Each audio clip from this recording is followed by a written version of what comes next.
Hey everybody, welcome back. Today I'm going to play an old school game on the Intellivision, but I'm actually going to play it on the GameCube version of Intellivision Lives because I do not have an Intellivision, even though I do have this game for Intellivision because I fortunately found it for $2 out in the wild. It was labeled in it's like a used music and movie store that we have around here called Bomos.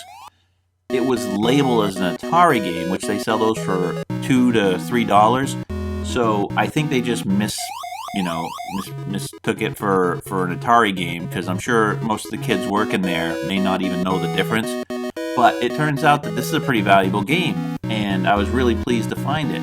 So after I brought it back home, I remember that the No Swear Gamer, if you guys haven't seen his YouTube channel, you should check that out definitely, was playing this. And it looked like a really neat game, and I discovered that it also was available on the Intellivision Lives. So it's called Thunder Castle, and it's really a really good game in a way, but very difficult at the same time. And I think part of the problem is I don't have an original Intellivision to play on. I'm guessing the disc allowed it to work better, because I think somewhere in the instructions it says that if you move, it's kind of like Pac-Man, if you move to the right, he keeps moving, but on this you got to keep pushing to the right. So it would say things like, as you're getting to the corner, push up to move up, and it'll just move up and flow around it. But what happens on this is you seem to get stuck a lot, and it doesn't flow as well. But it's still a really fun game. But someday I hope to get Intellivision and actually play the real cartridge on the real system, knowing how much fun this is. So let's talk about the instructions on this. You are some sort of knight, and you go into these different areas, and there's mazes, and the mazes, actually, there's a couple of different ones for each level, so you never know which one you're going to get. The first one is the forest maze, and in there you have to slay 3 dragons one at a time, and they get a little faster as they go. Each one is a little, one will be a little slower than you at first, so he's easier to catch. The next one will be your speed, and the next one will be faster. And then you go into more levels after that, and those levels get really tough because you have 2 monsters coming after you in the next levels, and then 3, and you got to do 3 rounds of each, so it gets really hard. The way you attack them is you have to get energized. So there's little creatures on each level, and if you touch those creatures, you're energized for a bit, and when you're energized, you can then go get the guardian, the monsters that are in each maze. As you move on into the higher levels, it's nearly impossible to get them because you really need the power-ups instead of just being able to hit one of the creatures that power you up. You can do that by picking up magic objects.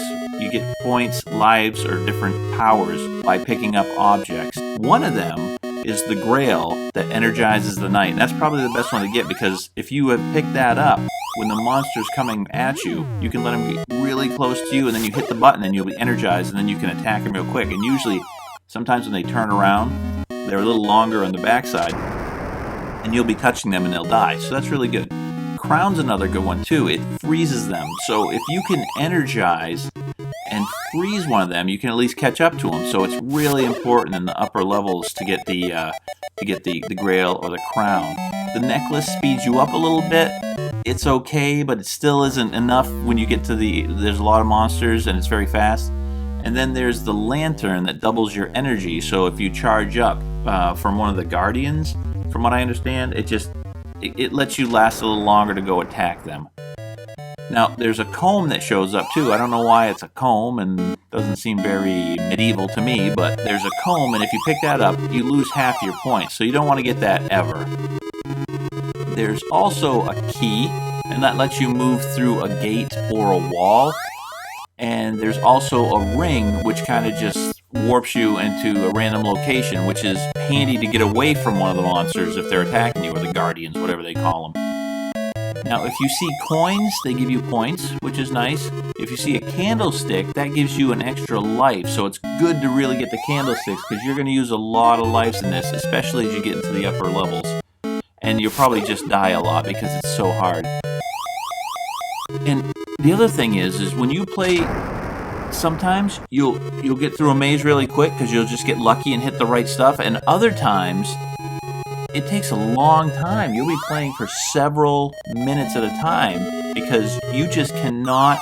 The mazes have bushes that close off and open up. It kind of reminds me of Harry Potter and the Goblet of Fire, where you're in the, like at the end in the maze, and the bushes close in on them and stuff like that. So it kind of feels like that a little bit when you're playing, because sometimes those bushes or pathways in here close upon you, and you're stuck there, and the monster just comes after you, and then you're like, he's right on your tail. He doesn't usually get you when you're stuck. He usually, can't go through it either. So as it opens back up and you start running, he starts coming too, and he's right on you. And in the higher levels, it's incredibly tense because you're just running for your life constantly.